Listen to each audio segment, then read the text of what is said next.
Welcome back. So in the last topic, we were discussing about the shear force and then a bending moment. Then we have discussed about a point of contraflexure.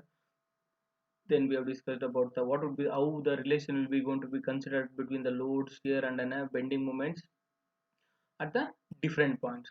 Now we're going to discuss about the different types of beams along with the type of load. How this is just in a diagram.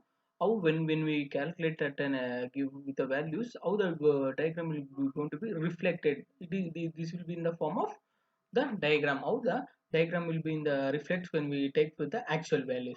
First, we're going to consider with the shear force and then a bending diagram for a cantilever beam with point load at the free end. See, whenever we going to consider any beams during the calculations, we need to assess first which is the type of a beam and what is the type of load is acting at which point. In the some cases, for example, if I take with a uniformly distributed load or a uniformly varying load, it will be the load will be acting entirely throughout the beam. But when if we consider only with the point loads, so where exactly the load will be acting, whether at the middle, it might be act in the middle, or it might be act in the end, or it might be acting between the middle and the end. So depends upon the type of load and type of at which point the load exactly the load is acting. So now we are going to consider with the what the first thing one is normally see that the normally or basically the when we going to see the calculation, normally these three loads only majorly acts. One is point load, one is uniformly varying load, and one more is a uniformly distributed load for a different types of beams. The different types of beams are, we have a cantilever beam, simply supported beam, then overhanging beam, continuous beam. Like this we have a different types of beams, but the loads normally repeats with the point load, overhanging, uniformly distributed load, and uniformly varying load. So now we consider this as an a beam. See, when what this indicates when we calculate for an actual values for an cantilever beam, how the shear force diagram and the bending moment diagram will be reflects. See, when we can able to see this cantilever beam which is fixed at one end and the other end is at an free, the load is acting at particularly point B, that is the end of the beam, that is the load is acting at the free end, and this is then a fixed end. Now when we want to calculate for the shear force, normally we are going to consider with the which is the forces acting on that particular sections or a particular points which is given. So here no other values is given, so entirely the load is acting at one particular section, so I'm going to consider only the load. If I would have been the point load, if it has been with the other any 3 points or other any points, then the beam will be with the load got where will be there, that we are going to consider along with these points. So here only one point is there, so we are going to consider only the load at one particular point.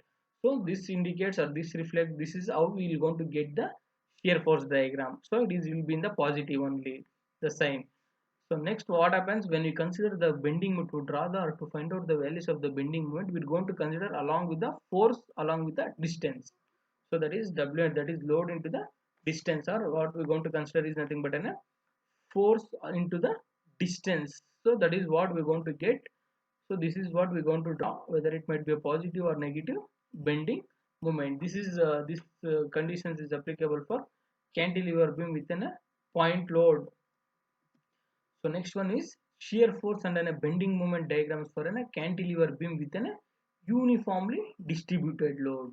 So the uniformly distributed load is nothing but the load is entirely distributed on the beam. The load is equally distributed on entire of that complete beam, where you can able to see this. This is also in a cantilever beam where it is fixed at one end and the kept free at another end. So but the load is not a point load, it is acting at one point or other point, but the load is equally and continuously distributed entire throughout the entire of the beam, where we are going to consider that the distance where we are going to draw that for a given length or a given load. So each load will be acting at different points. So now all the points where you can able to see this, all these points the load will be acted equally. For that I'm going to consider that for a uniformly distributed load is, see what happens when we going to find out or we going to consider for the uniformly distributed load. So the force will be equally acted at centroid of the axis. See, but the load might be distributed equally, but exactly where it acts as in a centroid of the the load completely load will be acts at the centroidal axis of that particular beam. So where we going to consider that, that is that what indicates the divided by 2, means the entire beam you're going to consider divided by 2, that is nothing but we're going to consider a centroid, hence we are going to consider that as an 2. So now for this length or for this diagram, so this is how the shear force and then a bending moment diagram reflect. This is what with respect to that length, and here we are going to consider along with the W into, that is force into distance divided by 2. Divided by 2 is nothing but the force that exactly acts at the centroidal axis of that particular beam.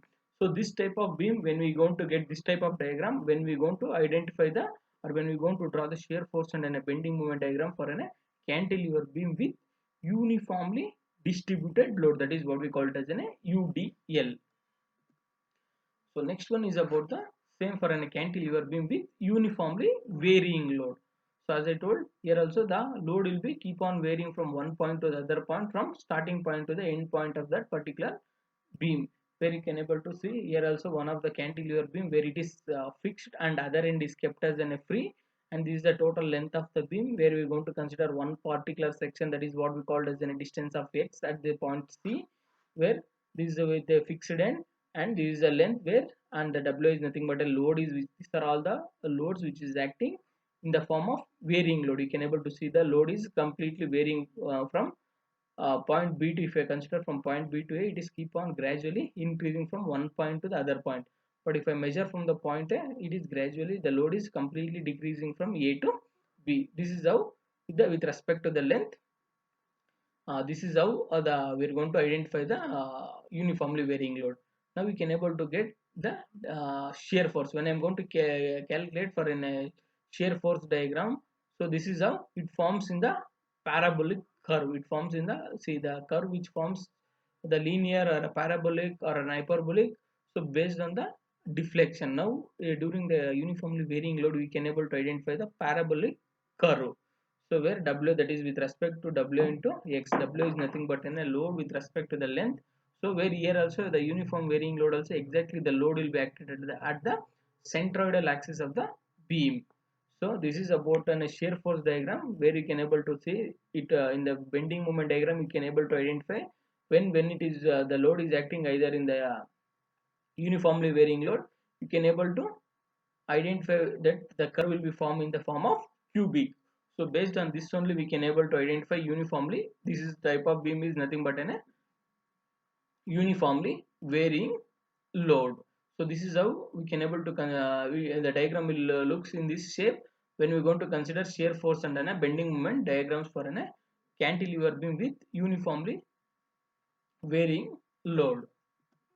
So next one is, this is the last type of beam where shear force and a bending moment diagram for a cantilever beam with couple at the free end. So here also cantilever beam.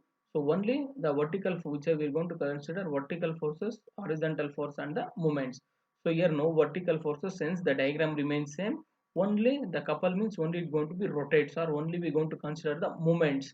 So what is the moments we are going to get along with the load which is acting along with the length, we are going to consider that moments, that what we call it as a couple, or we are going to consider this as a couple at the free end. So this is only with respect to the moments, no vertical forces or no horizontal forces. Only we are going to consider the moments with respect to the type of beam along with the load which is acting. So this is how we are going to consider the shear force and then a bending moment diagrams for all the conditions, whether it might be in a point load or whether it might be in a uniformly distributing load, or whether it might be a uniformly varying load. So all this we're going to consider based on the type of loads and based on the given conditions with the actual values, we're going to draw the shear force and then a bending moment diagrams for the given conditions.